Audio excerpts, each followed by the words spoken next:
Calaroga Shark Media.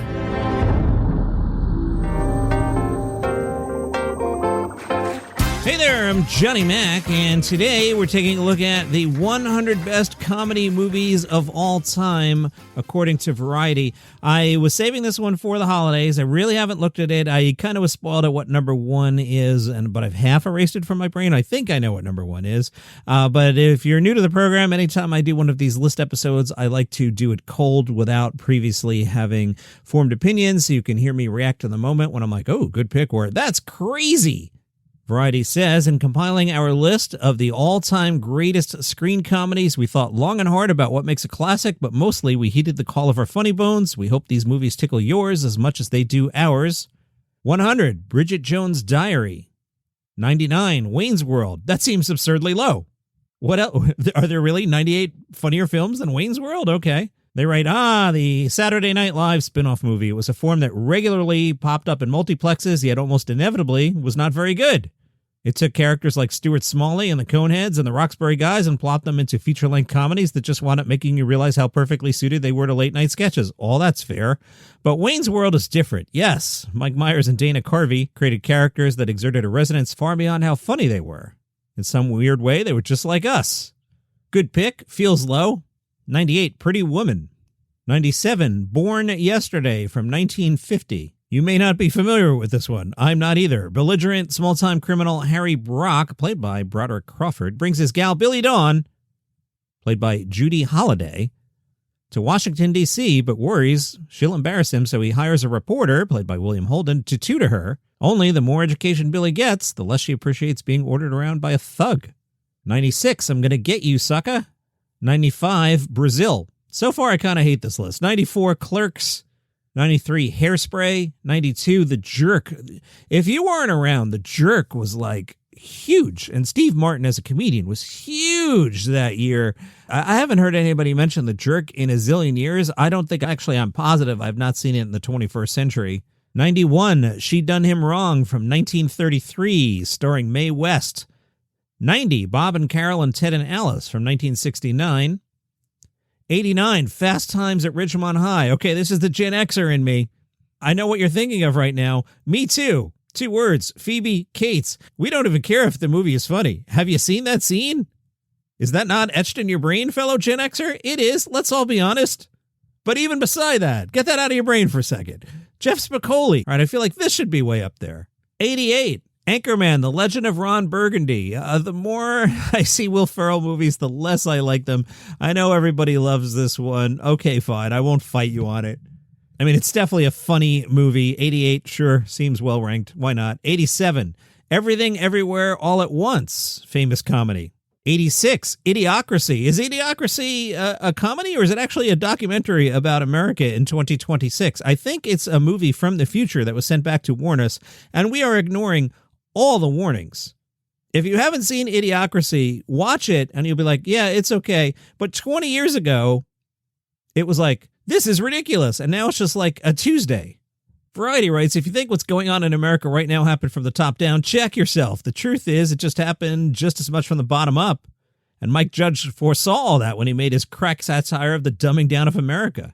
85, To Be or Not to Be from 1942. All right, here's a deep throw, and I don't know anything about movies. By the way, if you come to trivia night and they ask movie questions, I never, ever know the answer. I know the random stuff, but movies is like this weird weak spot for me that I know nothing. And we all look at John Van, and we're like, John Van, do you know the answer to this one? But sometimes Van doesn't come, and everybody looks at me, and I'm like, I don't know. Nothing worse at trivia than leaving it blank. Except in the 5th round, if you write an incorrect answer in the 5th round, they take off 2 points. But in the other rounds, a blank is just a blank. So you might as well guess. I digress. To Be or Not to Be, from 1942. Variety tells us Adolf Hitler was at his height and World War II was well underway when German expatriate and master satirist Ernst Lubitsch took direct aim at the Third Reich, using signature aspects of his comedic style. The Berlin-born Helmer skewered the Gestapo and used comedy to support the Allies' cause. Plot twists and mistaken identities. Spoilers, you had 50, 70, no, you had 70 years. No, you had 80 years. You had 80 years, okay? Don't get mad at me. I'm spoiling a movie from 1942. You had time. Plot twists and mistaken identities build on one another in the delightfully convoluted story of a theatrical troupe who used their acting skills to fool the Nazis. Never heard of that film. I also never heard of this film, number 84 from 1988, Women on the Verge of a Nervous Breakdown. Pedro Almodovar's first films were looser and funnier than the serious Oscar-lauded work that followed. This melodrama unspoils almost entirely in one place the apartment of Peppa, a heartbroken woman who plans to end her life with a batch of spiced gazpacho, only to watch guests pass out as they consume it instead. I guess that could be funny. 83, Wet Hot American Summer. 82, 1937's The Awful Truth. Director Leo McCarey encouraged his actors Cary Grant and Irene Dunne to improvise as they played a married couple who were both convinced the other is being unfaithful. 81, The Devil Wears Prada. 80, Bamboozled from 2000. 79, The Rocky Horror Picture Show. All right, that's a fun pick. I like that one. 78, Night at the Opera. 77, Blazing Saddles from 1974. Seems absurdly low. No? What's going to be the top 25? Like all the Adam Sandler movies?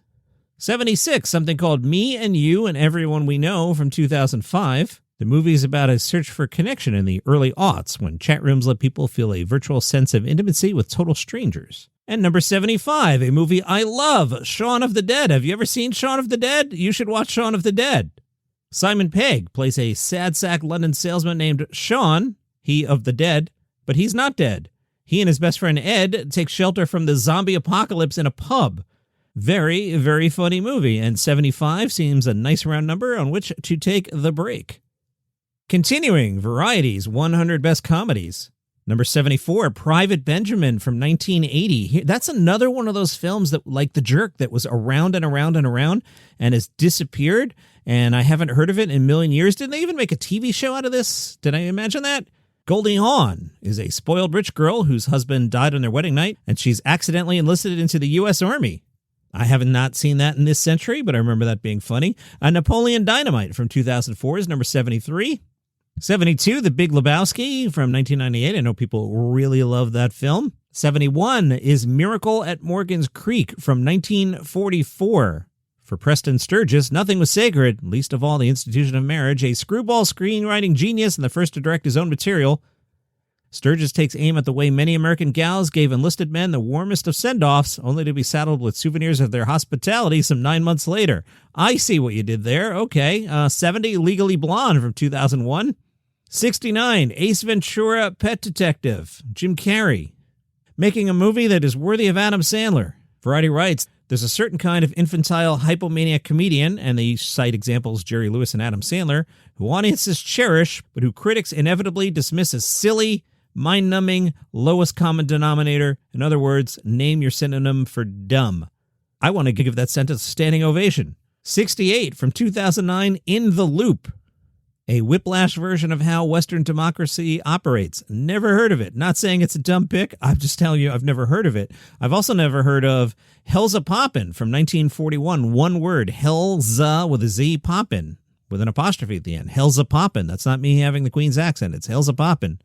While less remembered than Laurel and Hardy or Abbott and Costello, the comedy duo of Olsen and Johnson had a huge stage hit with Hell's a Poppin', the shticky show that was never the same experience twice, as the pair injected topical jokes and fresh improv every night for 3 years.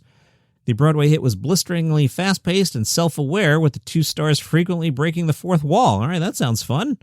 66, Eddie Murphy Raw. Isn't that just a comedy special? Is that a comedy movie? We're counting that now? Well, we just opened up a whole can of worms with this pick. I mean, yes, I love it. And Variety kind of sort of aligns with me here, who says that Eddie Murphy, as great as he is and was just doing a Richard Pryor cover act. They point out his delirious Pryor-esque fantasy of marrying an African princess. Murphy, like Pryor, rarely found a Hollywood vehicle that could channel his comic inspiration the way his stand-up stage could. From 2023, there was a movie called Poor Things. That comes in at number 65. Variety says, from Abbott and Costello Meet Frankenstein to Weird Science, Mary Shelley's classic monster often works better as comedy than horror. Emma Stone is a reanimated corpse with the brain of a baby. Apparently that's a movie that happened. It's quite funny. A Fish Called Wanda from 1988. People like me were like, I wish we had more Monty Python things. And they were like, how about people from Monty Python plus Jamie Lee Curtis? And I was like, all right. I generally am of the opinion that Jamie Lee Curtis makes things better. Michael Palin also in this one, and Kevin Kline was quite good in it. 63 from 1974, Going Places. A French film, okay. 62. I'm outraged right now. How is this possibly 62? You're going to tell me there are 61 better comedy movies than Airplane? Are you insane?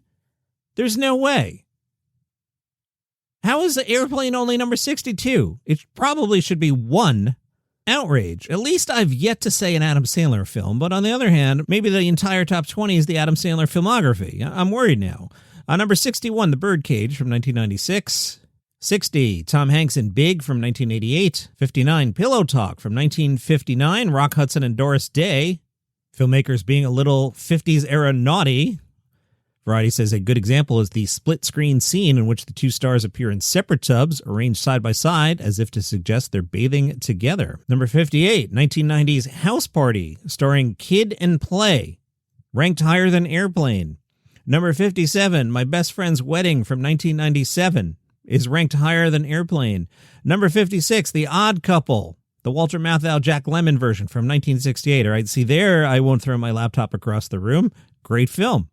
55 from 1923, Safety Last. You have seen at least clips of this. Harold Lloyd hanging off a clock high above the cityscape. You've seen this back when they used to do really cool special effects before special effects went digital. You've seen this clip. Number 54, I may throw my laptop across the room. Will Ferrell and Elf, higher than Airplane. Number 53, Broadcast News, on your list of top comedy movies. 52, The Tall Blonde Man with One Black Shoe from 1972. What? Variety tells us a French spy comedy that's funnier than all the Pink Panther movies put together. This one, too, involves a fair amount of clueless bumbling. You see, Francois, a frizzy-haired concert violinist, is chosen at random by a member of the counter-espionage department. They pretend that Francois is a master spy. That sounds like it could be funny. 51, Being John Malkovich from 1999. And number 50, what a perfect time to wrap up today's episode. Our first Adam Sandler movie, The Waterboy from 1998. Variety smoked some crack and wrote The Waterboy is the most uproarious and indelible of Sandler's early funny films. And that's because he basically took those two warring aspects of his persona, the harmless arrested child side, the one that was like Jerry Lewis on goofball steroids, they write, and then the violent walking id side. By the time Sandler released this unhinged gridiron comedy, he had already begun his journey towards becoming a supple actor, The Wedding Singer. His key transition film came out 9 months before. All right, we'll come back tomorrow with the rest of the list. See you then.